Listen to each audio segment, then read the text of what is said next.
Ayan. Hi guys, good day to all of you.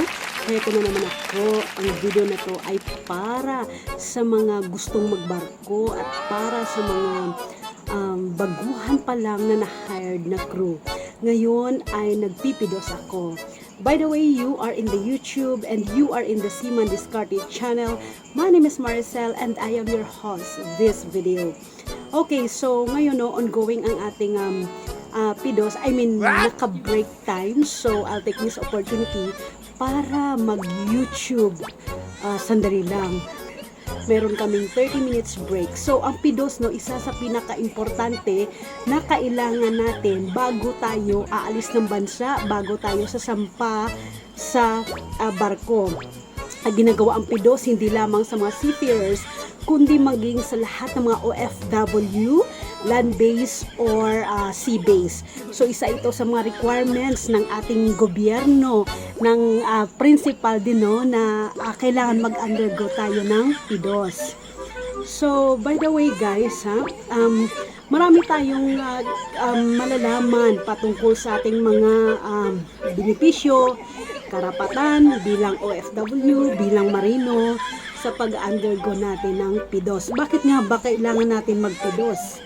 Para sa mga ex-crew, syempre para ma-refresh tayo, kasi syempre kahit sabihin na natin na ex-crew tayo, nakakalimutan pa rin natin. So mas maganda yung na-refresh tayo sa mga don'ts and don'ts at sa mga benefits natin sa ating local agency, sa mga government benefits natin. Tapos bakit nga ba kailangan natin magpidos? Kasi isa nga to sa requirements ng principal, requirements ng government, at kailangan talaga natin to dahil ito yung panangga natin sa barko sa oras na may nangyari sa atin, sino ang lalapitan natin, ano ang mga gagawin natin. So yun nga so isa sa mga gusto ko rin sa pidos na ito kasi nare-refresh ako. So yung mga bagay na hindi na nakakalimutan ko is naaalala ko. Kagaya na lang sa mga lahat ng mga benepisyo namin SSS Pag-ibig PhilHealth, OWA, tapos yung mga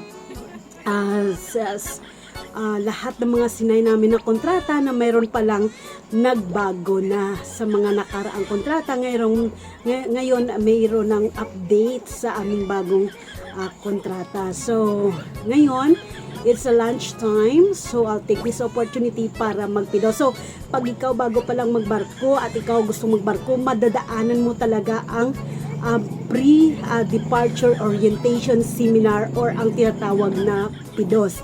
Lahat yan, walang makaka-escape yan. Mapa sea-based or mapa land-based man. Okay? So habang ako'y nag-aantay sa aking instructor, sa aking webinar, at sa aking mga kasamahan, I'll take this opportunity para ibahagi, lalo na sa mga gustong mag-apply sa pagiging marino or gustong mag-abroad, na ang pagpipidos ay isa yan sa kailangan natin. At pag nagpidos ka, syempre, lalo na sa mga marino, required talaga yung white polo shirt. Kailangan naka-white polo shirt ka. Kahit sabihin mo na sa bahay ka lang, at kailangan wag kang patayo-tayo, kailangan wag kang paalis-alis, kung mag-CR ka, mag-excuse ka. At ito ay buong araw from 8:30 AM until 5 o'clock in the afternoon. Kailangan makumpleto mo to dahil kung hindi, aabsinan ka, hindi mo makuha ang certificate dahil hindi ka makaalis ng bansa pag wala ito. Kaya importante ito na gagawin natin ang pagpipidos. Okay, so mga kaibigan ko, lalo na sa mga bagong hydro crew at sa mga ex-crew na natutunan natin sa channel na ito na kailangan laging magpidos tayo. Kahit nasabihin mo na extra na tayo, kailangan ma-refresh pa rin tayo. Sa training nga sa SOLAS, di ba, may refresher course. Ganon din sa pidos para ma-refresh tayo ng mga nakakalimutan natin. At least, yung mga dati nating nalalaman. Kasi, di ba, after 2 years, kailangan natin mag-renew, lalo na tayong mga ex-crew. So, sa mga baguhan pa lang, so kailangan nyo talaga mag-undergo kayo ng PDOS. So, pag nag-PDOS kayo, make sure na maayos ang inyong internet connection. Nasa isa kayong lugar na nakafocus kayo sa inyong instructor. Dahil kung hindi, ang mangyayari, ma-absent kayo or i-out or i-leave kayo sa webinar or sa Zoom.